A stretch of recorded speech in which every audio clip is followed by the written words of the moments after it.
నమస్కారం గురుగారు. వాగర్థావివ సంపృక్తౌ వాగర్థ ప్రతిపత్తయే జగతః పితరౌ వందే పార్వతీ పరమేశ్వరౌ. సదాశివసమారంభాం శంకరాచార్య మధ్యమాం అస్మదాచార్య పర్యంతం వందే గురు పరంపరాం. ఆదిత్యాయ చ సోమాయ మంగళాయ బుధాయ చ గురు శుక్ర శనిభ్యశ్చ రాహవే కేతవే నమః. శృంగేరి పీఠాధిపతులకి, కంచి పీఠాధిపతులకి నమస్కారములు తెలియజేసుకుంటూ కార్యక్రమాన్ని ప్రారంభిద్దామమ్మా. అలాగే గురుగారు తొలి ఏకాదశి మనకు ఈ జూలై మాసంలో వచ్చే ఈ తొలి ఏకాదశికి ప్రత్యేకించి ఆషాఢ మాసంలో తొలి ఏకాదశిని మనం జరుపుకుంటాము. నిజంగా తొలి ఏకాదశి అనగానే మనకు పండగలన్నీ కూడా తొలి ఏకాదశి తర్వాతే ప్రారంభమవుతూ ఉంటాయి. ఎందుకని గురుగారు తొలి ఏకాదశికి ఇంత ప్రాముఖ్యత ఏంటి, అసలు విశిష్టత ఏంటి? ఆ రోజు ప్రత్యేకించి మనం ఏ దైవాన్ని ఆరాధించాల్సి ఉంటుంది? తొలి ఏకాదశి మన హిందూ జన భక్తులందరూ కూడా ఎంతో భక్తి శ్రద్ధలతో జరుపుకునేటువంటి పుణ్యతిథి. అసలు ఏకాదశి అంటేనే పుణ్యతిథి అమ్మ.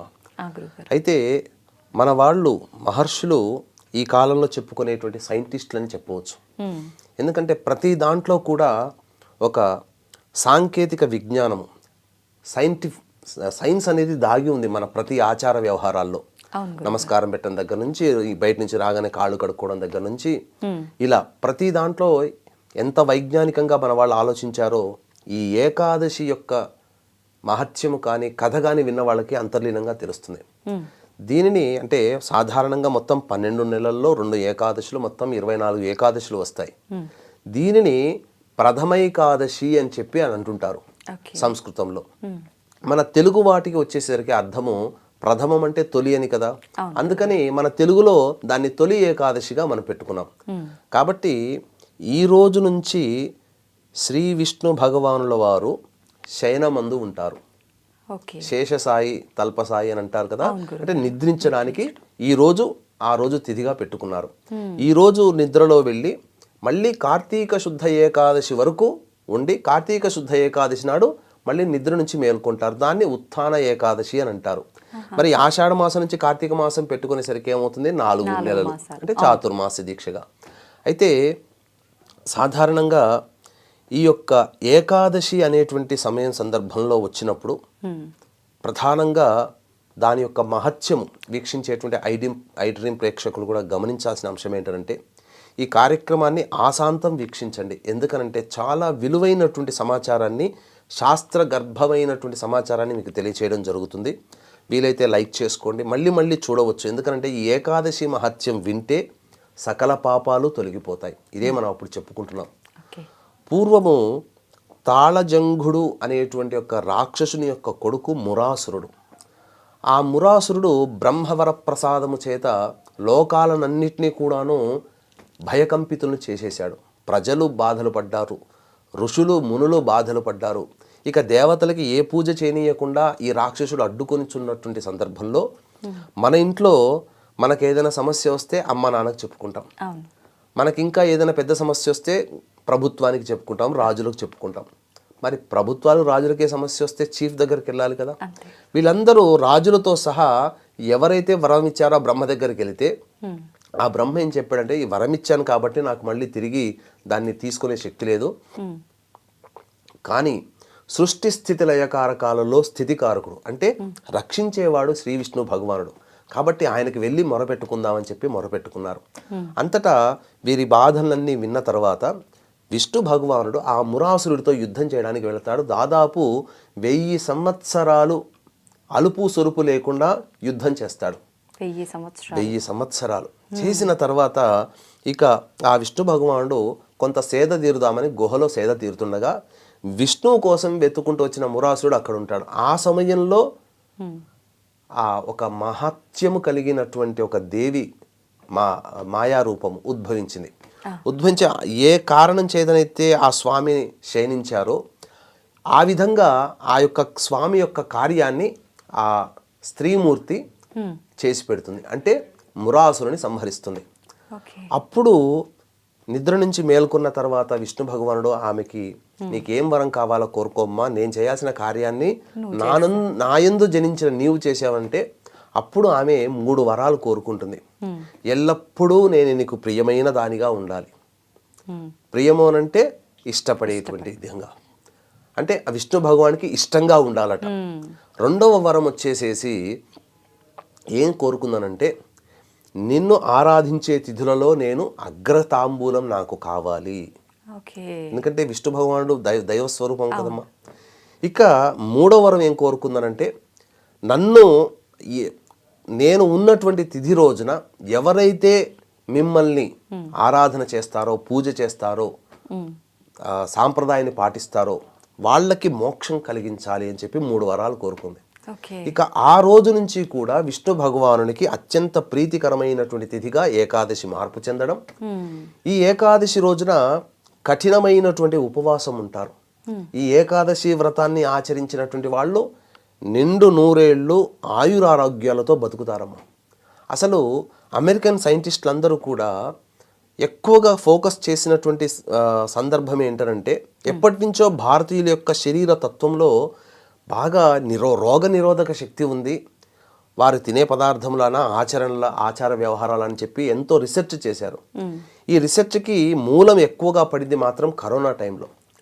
కరోనా వచ్చినప్పుడు ప్రపంచంలో పిట్టల్లా రాలిపోయారు మిగతా దేశాల్లో. కానీ మన భారతదేశంలో రోగ నిరోధక శక్తి ఎక్కువగా ఉండి ఎంతమంది కరోనా బారిన పడ్డా చనిపోయిన వాళ్ళు ఉన్నారు, కానీ రికవర్ అయిన వాళ్ళ సంఖ్య ఎక్కువగా ఉంది. దీనికంతా కారణం చేస్తే ఆహార వ్యవహారాలతో పాటు మన భారతీయులు సాంప్రదాయంగా ఏకాదశి రోజున ఉపవాసం ఉండటాన్ని గమనించారు.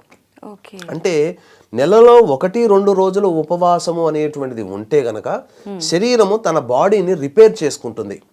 అయితే ఎంత రిపేర్ చేసుకున్నా శరీరంలో ఉన్నటువంటి అవయవ నిర్మాణము పాడైపోకుండా ఉండాలంటే ఏ తిథి కావాలంటే మన వాళ్ళు ఎప్పుడో సైన్స్గా ఆలోచించి ఏకాదశి అని పెట్టారు. పౌర్ణమి వెళ్ళిన 11వ రోజు, అమావాస్య వెళ్ళిన 11వ రోజు దీనికి చెప్పబడి ఉంది. ఇంకా చెప్పాలి అనంటే ఏకాదశి తిథి రోజున ఎవ్వరు కూడా భోజనం చేయకూడదని చెప్పి శాస్త్రం అంటారు. ఒక్కసారి కూడా భోజనం చేయకూడదు, గట్టిగా ఉపవాసం ఉండాలి.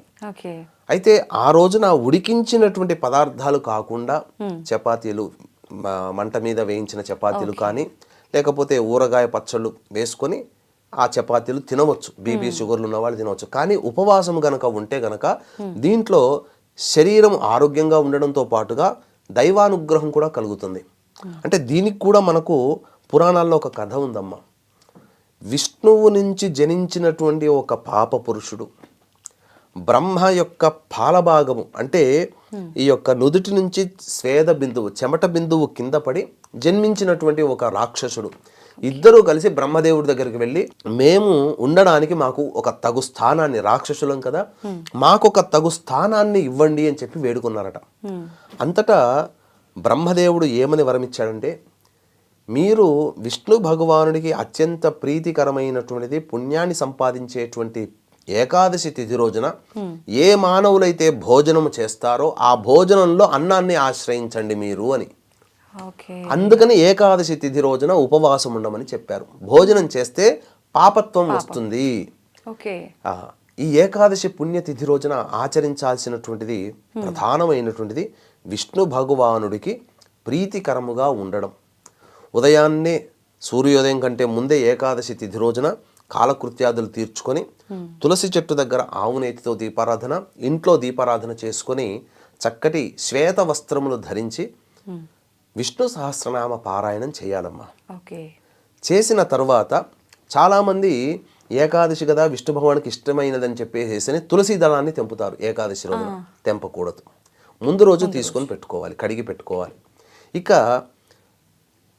విష్ణు దేవాలయంలో రావి చెట్టు ఉన్నటువంటి, ఎందుకంటే అశ్వత్థ వృక్షము విష్ణు స్వరూపము కాబట్టి రావి చెట్టు చుట్టూ కూడా నారాయణాయ నమః అంటూ 27 ప్రదక్షిణలు చేసి మీ యొక్క సంకల్పం చెప్పుకొని అప్పుడు తూర్పు వైపున కూర్చొని మళ్ళీ విష్ణు సహస్రనామ పారాయణం చేయండి. లేదు విష్ణు అష్టోత్తరం ఒక 3 సార్లు పారాయణం చేయండి. వెంట తెచ్చుకున్నటువంటి రాగి చెంబులో నీటిని ఆ రావి చెట్టు మొదట్లో వేసి వెనక్కి తిరిగి చూడకుండా ఇంటికి వచ్చేయండి. నాకు తెలిసినటువంటి చాలామంది వైష్ణవులు, అలా స్మార్తులు, మధ్వలు ఈ ఏకాదశి తిథి రోజున కటిక ఉపవాసం ఉంటారంటే నీటిని కూడా తీసుకోకుండా ఉంటారు. కానీ ఈ రోజుల్లో అందరికీ అనారోగ్య సమస్యలు కాబట్టి తప్పు లేదు.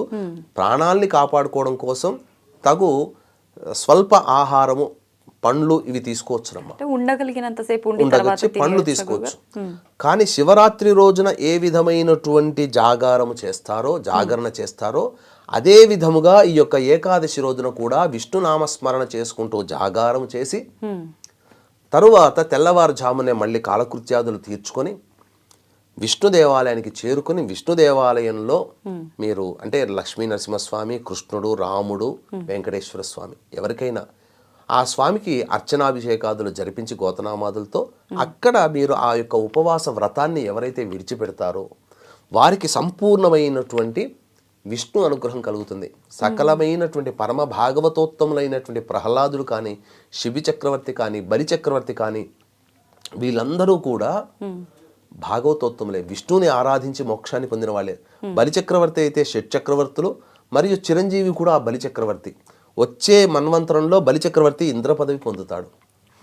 అప్పటి వరకు పాతాళ లోకంలో రాజుగా ఉంటాడు.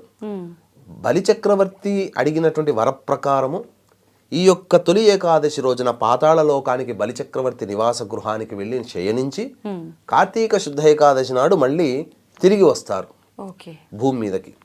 కాబట్టి ఈ యొక్క 4 నెలలు నిద్రపోతారు విష్ణు భగవానుల వారు. కాబట్టి మీకు అవకాశం ఉంటే చాలా మంది కృష్ణుడిని, బాలకృష్ణుని తెచ్చుకొని ఊయల్లో పెట్టుకొని ఊపుతారు కదమ్మా.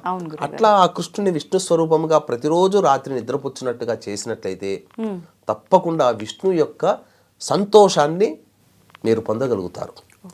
అంతేకాకుండా ఈ యొక్క తొలి ఏకాదశి రోజున ఆచరించవలసినటువంటి ముఖ్యమైనటువంటి ధర్మములు భోజనం చేయకూడదు, అలాగే దాంపత్యము పనికిరాదు, బ్రహ్మచర్య వ్రతాన్ని ఆచరించాలి, మాంసభక్షణ అస్సలు పనికిరాదు.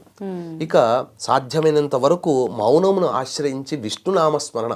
ఏం లేదండి, సాక్షాత్తు రామానుజుల వారే చెప్పారు, ఎలుగెత్తి చాటారు, నారాయణాయ నమః అనుకుంటూ ఉండండి ఆ రోజంతా కూడా. ద్వాదశి రోజున దేవాలయానికి వెళ్ళమన్నాను కదమ్మా.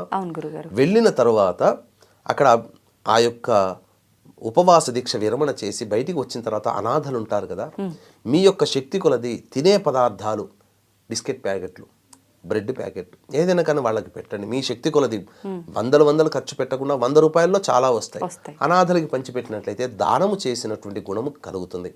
ఎందుకంటే పరమ పురుషుడైనటువంటి ఆదినారాయణుడైనటువంటి విష్ణు భగవానుని ఎవరైతే చక్కగా ఉపాసన చేస్తారో విష్ణు భగవానుడు దానము చేత కూడా తృప్తి చెందుతాడు. అందుకనే శిబి చక్రవర్తి తన యొక్క ఊరువలని మాంసాన్ని కూడా పణంగా పెట్టగలిగాడు. అంటే దాన గుణానికి అంత సంతోషించాడు ఆ శిబి చక్రవర్తి. కాబట్టి తప్పకుండా ద్వాదశి రోజున మీకు చేతనైనదిగా మీరు ఈ దానములు చేయండి. ఎందుకనంటే సాక్షాత్తు నారాయణ స్వరూపము ఈ యొక్క సూర్య భగవానుడు. చాలా చోట్ల భాగవతోత్తముల్లో ఈ యొక్క విష్ణు భగవానుని ఆచరించిన వాళ్ళు దాన గుణములు ఎక్కువగా ఉన్నవాళ్ళు. ప్రహ్లాదుడు కూడా అంతే, దానం చేసిన వాడే. శిబి చక్రవర్తి దానం చేసిన వాడే. కర్ణుడు దానం చేసిన వాడే. వీళ్ళందరూ కూడా నారాయణ ఉపాసకులు. కాబట్టి విష్ణు భగవానుని ఆరాధించిన వాళ్ళు ఈ రోజున ఖచ్చితంగా ద్వాదశి తిథి రోజున అన్నదానం చేయండి. లేకపోతే ఏదైనా అనాథలకి తినే పదార్థాలు పంచిపెట్టి ఇంట్లోకి వచ్చి మీరు భోజనం చేయండి. తప్పకుండా ఆ యొక్క విష్ణు యొక్క అనుగ్రహం వలన సకలమైనటువంటి శుభాలు కలుగుతాయి. ఇక చాలామంది అంటుంటారు విష్ణు భగవాన్ని మోక్షాన్ని ఈ యొక్క విధానంగా ఆచరిస్తే మోక్షం పొందాలి కదా, మళ్ళీ మోక్షం అంటే జన్మంటూ ఉండదు కదా అని చెప్పి చాలామంది అంటుంటారమ్మా. కానీ గమనించాల్సిన అంశం ఏంటంటే మోక్షం అంటే మనము ఈ యొక్క కలియుగంలో మనం జన్మించాం అంటేనే పాపపు కర్మలు ఉంటాయి, మానవులుగా పుట్టాం, మళ్ళీ పాపపు పనులు చేస్తూనే ఉన్నాం.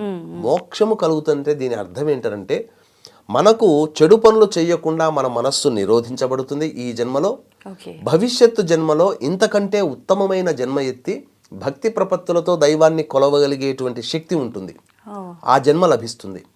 లేదు ఈ జన్మలోనే మనకు మోక్షం రాసిపెట్టి ఉంది, గత జన్మల నుంచి చేసుకుంటున్నాం కాబట్టి అనంటే తక్కువ వయసులోనే భవబంధాలన్నీ నెరవేర్చుకుని ఆ యొక్క దైవం మీద ధ్యానం చేసగలిగేటువంటి వెసులుబాటు ఉన్నటువంటి జీవితం మనకు కలుగుతుంది. తద్వారా చాలామంది ఎంతమంది ప్రముఖ క్షేత్రాల్లో దైవ ధ్యానంలో ఉంటారు, వాళ్ళకన్నీ బాధ్యతలు తీరిపోయి ఉంటాయి, మోక్షాన్ని పొందగలిగే స్థితి ఇది. ఈ విధంగా అర్థం చేసుకోవాలి తప్ప ప్రపంచమంతా మోక్షాన్ని పోతే అందరూ స్వర్గంలోనే ఉంటే ఇంకా పాపాలు చేసేవాళ్ళు ఎవరు? అందుకనే మనము దాన్ని ఈ విధంగా అర్థం చేసుకోవాలమ్మా. ఓకే గురుగారు, చాలామంది ఇలాంటి ప్రత్యేకమైన తిథులు వచ్చినాయి అనగానే కొంతమందికి మహిళలు ఉంటాయి, పురిటి మహిళలు అని చెప్పి, లేదంటే ఎవరైనా చనిపోయిన వాళ్ళకు కార్యక్రమాలన్నీ అవ్వకుండా ఉన్న డేస్లో కానీ అలా ఉన్నప్పుడు మరి మేము ఎలా చేసుకోవాలి, ఇంతటి ముఖ్యమైన తిథిని చేసుకోవచ్చు అనే సందేహం ఉంటుంది. అలాంటి వాళ్ళు కూడా ఆచరించవచ్చు అంటారు ఉపవాస దీక్ష? ఈ పురిటి మైల ఉన్నవాళ్ళు చేయకూడదమ్మా. అన్నిటికంటే చాలా మంది మృతా శౌచము జాతా శౌచములు రెండు ఉంటాయి. అందుకనే మనిషి పుట్టుకకి మరణానికి మైల ఉంటుందమ్మా. చాలా మంది అనుకుంటారు మరణిస్తే మైల అంటారు, కానీ దానికన్నా గొప్పదైనటువంటిది జాతా శౌచం, పురిటి మైల.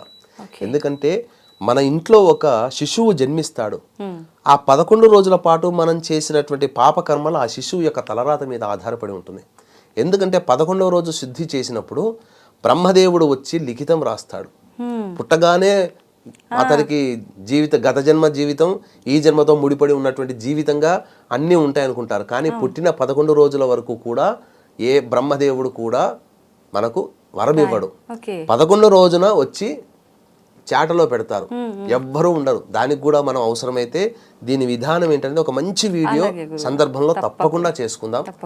బ్రహ్మదేవుడి యొక్క అనుగ్రహం కలగాలంటే మృతా శౌచము కంటే జాతా శౌచం, ఎందుకంటే జీవించినటువంటి వ్యక్తి యొక్క భవిష్యత్తు పుట్టుక నుంచి మరణం వరకు ఉండే విధంగా ఉండాలనంటే ఆ 11 రోజులు శుద్ధంగా ఉండాలి. ఇప్పుడు మరి వీళ్ళు ఇలాంటి ఉపవాసాలు పురిటి వాళ్ళు అవసరం చేయకూడదు, మిగతా వాళ్ళు గురుగారు?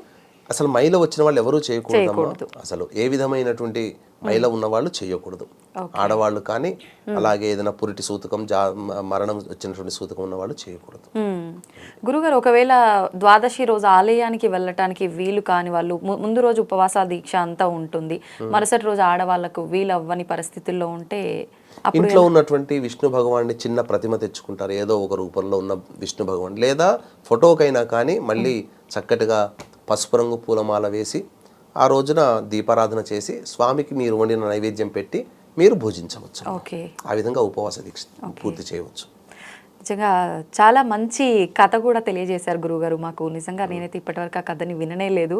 చాలా సంతోషంగా అనిపించింది గురుగారు. థ్యాంక్ యూ, ధన్యవాదాలు. సర్వం శ్రీ ఉమామహేశ్వర పరబ్రహ్మార్పణమస్తు.